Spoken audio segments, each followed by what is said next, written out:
Hey Patreon viewers, so a couple of little things. First of all, you will have noticed I've done a couple of Game of Thrones videos on the public channel in the last week. One of those has been very popular, as it has to be said Game of Thrones videos usually are.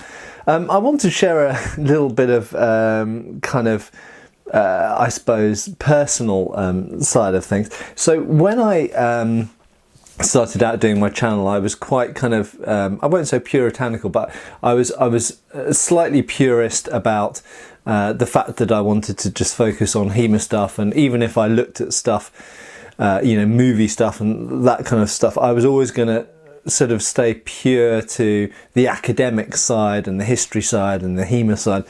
But you know what, at the end of the day, when I do videos about Game of Thrones or whatever it is, Marvel stuff or Lord of the Rings or Star Wars or whatever, this is mass media stuff, and we have to accept, however you feel about those individual franchises, or even however you feel about kind of like selling out or kind of looking at mass media, mass entertainment stuff in what should be a kind of respectable academic channel, all that kind of stuff. At the end of the day, it's this kind of stuff that gets most people, the greatest number of people, interested in stuff like swords or martial arts or armour or history.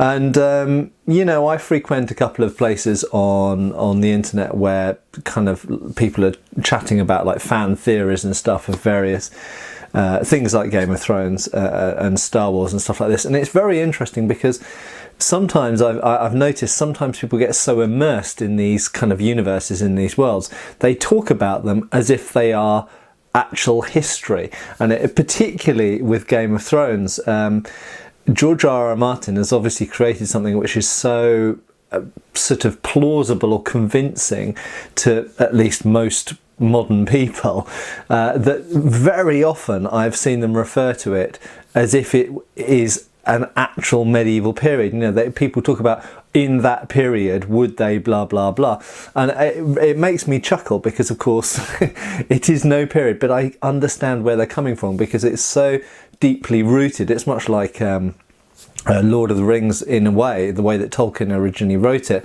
It's so, the author has so much historical knowledge that, things like Valyrian steel is based on Damascus steel or Woots, and wildfire is based on Greek fire and all this kind of stuff. There's so much root in actual history that I think the line between history and fantasy kind of blurs for many people. So at the end of the day, I do these videos, kind of what I regard as off-topic videos, the kind of TV and film movie review type videos, because they're popular, so commercially it makes sense for me to do that.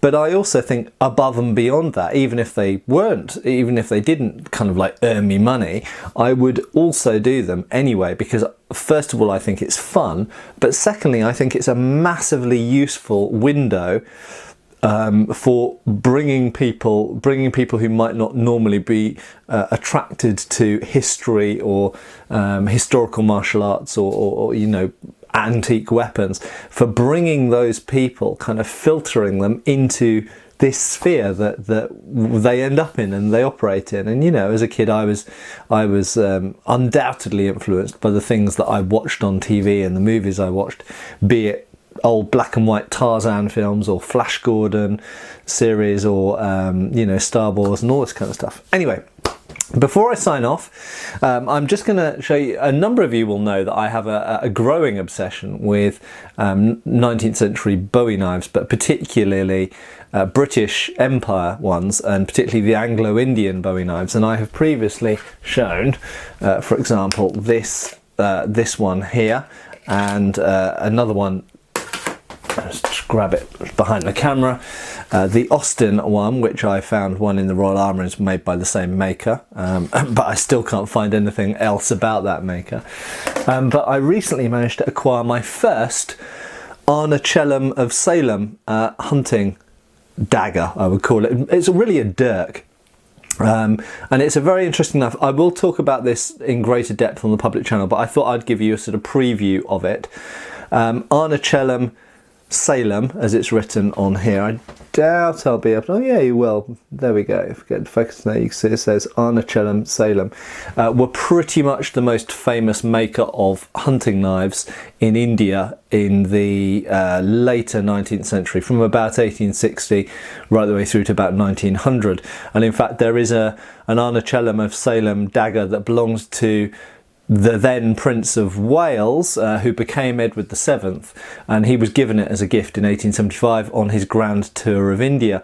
So they were kind of top-end hunting knives. This one, as you can see, it's got very dark patina and is not in the best condition. It's missing its butt cap, its kind of pommel covering at the end there, but it's fundamentally a functional steel knife. And Arnacellum of Salem are not easy to get a hold of, so when they come around, they are worth getting, and I'm sure they are going to increase. Well, they've already got quite a high value, but I'm sure they're going to go up from there. They were famous for making particularly tough and hard blades, but I'll talk more about that in the public video to come. Anyway, thanks a lot for watching, and on the subject of my kind of movie and TV fight reviews and just general reviews, I'd appreciate your comments underneath, actually, particularly in regards to Game of Thrones. If there are any battles or fights or scenes that you would like me to cover, because I do intend to do more, and I've got a few ideas myself, actually. I've got one video in the planning, Game of Thrones related. But more generally than that, are there any TV or movie fights or battles even that you would like me to review or do a video on? Anyway, thanks for your comments underneath. I will see you soon, and take care.